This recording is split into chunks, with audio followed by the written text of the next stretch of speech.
séene ko jukki ñu war a waxtaani ponk yooyu mbokk yi mais avant cela di nuyu bu baax ñu ñuy suivre suñuy plateforme digitale merci beaucoup si toppandi bi ku si mel ne Mariso Kane jël nuyoo bi yëpp teg ko si loxo mu daal di koy wasaare monsieur Sy nga amoon fas yéene woon ànd ak Gadio si plateau bi finalement ñu convoqué ko tey mu nekk convocation boo xam ne démb su guddi lañ ko defal tey yow ban sentiment nga am si ni mel. Bon, Gadio, nous avons plateau il y a 2 semaines. Et j'ai eu un plaisir énorme de partager avec mon émission. Ce jour-là, tellement l'émission était intéressante, on s'était dit chaque vendredi, on allait se retrouver ici. Malheureusement, la semaine passée, il y avait la convocation de Pape Ndiaye et de Doudou Wade, raison pour laquelle nous n'avons pas fait l'émission. Donc jusqu'à hier soir, on s'était entretenu pour faire l'émission aujourd'hui. Et malheureusement, il m'a envoyé un message pour me dire que parce que, bon, pas de ça. Il m'avait dit qu'il avait été convoqué le matin et que sous fait juger, Inch'Allah, il venir. Alors, Gadio, il m'avait agréablement surpris la première fois qu'on avait partagé ce plateau. Parce que Gadio, c'est un intellectuel au vrai sens du terme. C'est un intellectuel, c'est-à-dire, moi j'ai vraiment appris beaucoup de choses qui m'ont la première fois qu'on s'est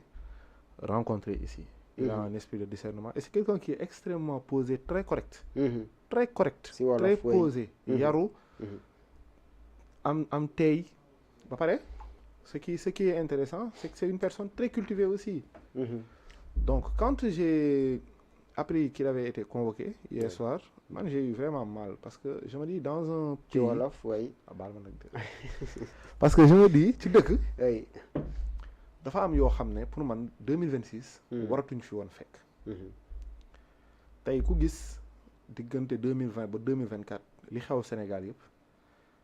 da ngay xam ne wàllu justice am na lu bëri lu mu yàq waaye tamit am na lu bëri lu ñu ci waroon jàng bu ñu ñëwee ba 2024 pour man li ñu waroon jàng dañ ko waroon mettre dañ ko waroon dëggal dañ ko waroon jëfal teg ko di ko jëfee ñun ñëpp gis nañ pas bon interview bon kii public bi nu mu tudd reportage yi micro trottoir on va dire propos yi waaj a tenir effectivement ñëpp ko naqarlu mais on a vu aussi l'attitude de Gadio qui est une attitude très responsable et man honnêtement loolu laa xam ci moom en toute honnêteté c'est-à-dire c'est une personne Gadio nit bu responsable la nit bu responsable trop nit bu correct bu teey ba pare une personne fine dans l'analyse. Mais yow bi nga gisee loolu est-ce que bett na la wala convocation bi par rapport ak cadre yi ñu fa yëkkati. Mais bien sûr si micro-trottoir bi. ki ñu convoqué. kooku bettu ma. parce que en réalité kooku dama baal mais lu mu wax du waxu nit. lu mu wax du waxu nit bu correct. nit loo mer loo am problème da nga war a am retenu ci li ngay waxee. c'est pas parce que am nga problème parce que gouvernement bi jël na ay matuwaay. yow nga ni da ngay soo koy régler da nga koy régler par l'apologie de l'agression wala l'apologie de la violence loolu kenn du ko rafetlu mais par contre dem ba ci convoqué Gadio loolu pour man dafa weesu sax l'objet parce que en réalité soo xoolee l'attitude de Gadio c'est pas une attitude boo xam ne il va dans le sens de waa ji lu mu wax il ne peut pas contrôler ses propos benn ñaar il l'a recadré. Ça aussi, c'est quelque chose qu'il faut prendre en considération. Il a recadré le gars et il n'est pas aussi responsable de la publication. Je ne vais pas aussi attaquer Sénégal 7 ou parce que je pense que jarul ñu leen ci heurtel wala ñu leen ci intimider en quelque sorte. Parce qu'en réalité, ce qu'il a fait, deful dara sax mais il n'a rien fait en réalité. Il a fait son travail, il a été responsable dans l'action te loolu pour man nit waru ko ci maintenant nag justice sénégalaise dafa war a xoolaat boppam parce que réew bu war a évoluer dafa war a éviter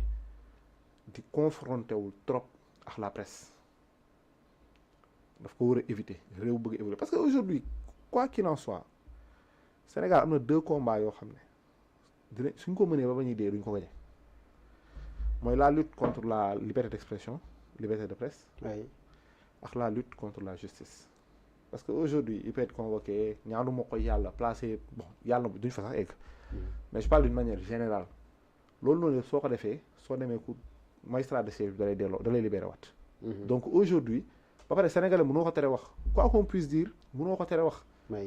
Gadio benn pepp suuf la ci suuf yu bëri bien vrai qu'il est extrêmement brillant mais cela montre que ni sénégalais mënoo ko tere wax et gisuma lu mu fi def ba ñu war ko mën a garde man en tout cas ça me fait trop mal garde à vue ça m'a fait extrêmement mal parce que yàgg naa def ay plateau mais man j'ai été vraiment agréablement surpris de partager un plateau avec lui de sa manière de parler de sa finesse dans l'analyse correct bi muy dégager donc man bi ñu ko kiiwee je m'étais dit que kii mënul faire l'objet de ces genres de et quand tu regardes l'image tu vois nettement que la responsabilité bu muy incarner da ko fa wane ba mat sëkk parce qu'il a essayé de recadrer la personne on peut pas être responsable des propos d'une autre personne c'est aller trop loin ils ont trop poussé le vice c'est pas bien pour moi c'est pas bien en réalité. Très bien d'après vous yow lan nga gis est-ce que recul de liberté d'expression da nga ko constaté par rapport ak ces convocations ndaxte du jiitu loolu aussi Pape Ngagne Ndiaye convoqué nañ ko récemment si ay kàddu yoo xam ne moom it moo animé émission bi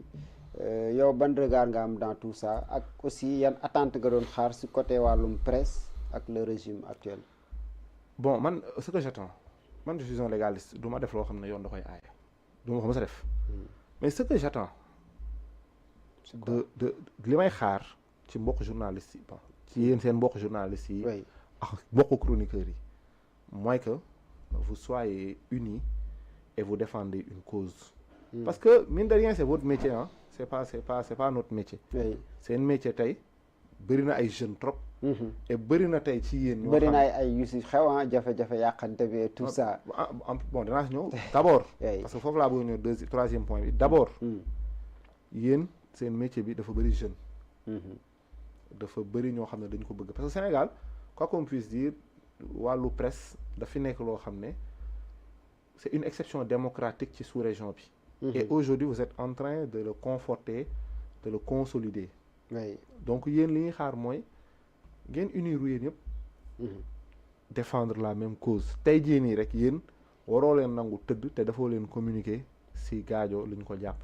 parce que il faut pas faire une distinction ou une différence entre journaliste bu ñu xam ak ku ñu xamul je suis convaincu que ni Gadio bi ñu xamul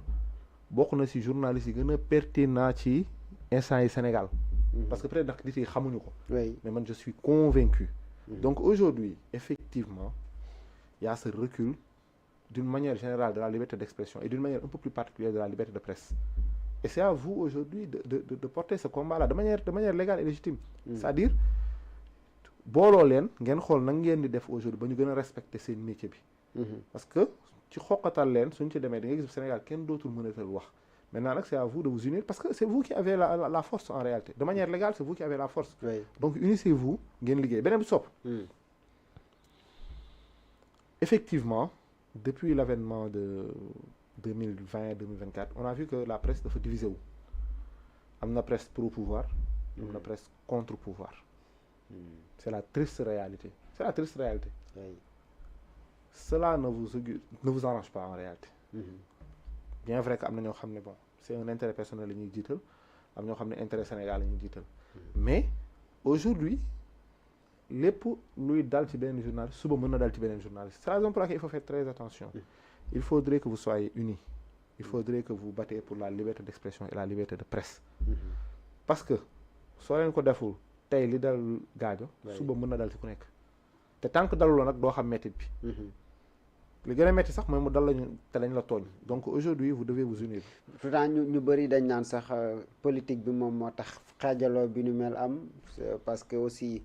am na si ñoo xamante ne ni xëy na dañuy wax dara du leen fekk am ñoo xam ne dañ suñu waxee lu tuuti ñu woowul leen te lool la politique est-ce que da ngay confirmer ces mêmes propos voilà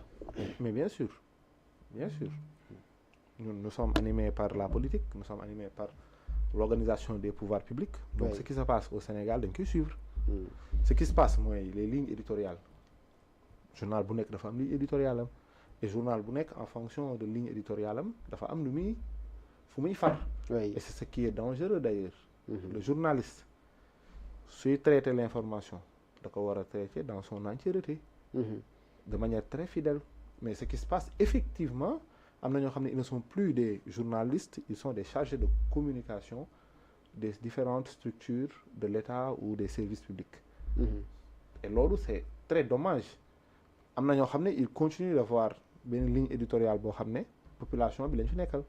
ñooñu ils sont considérés peut-être comme des opposants en réalité. Mais cela ne devrait pas être le cas. Lan moo war a am mooy que aujourd'hui l'information soit traitée de manière fidèle et de manière correcte.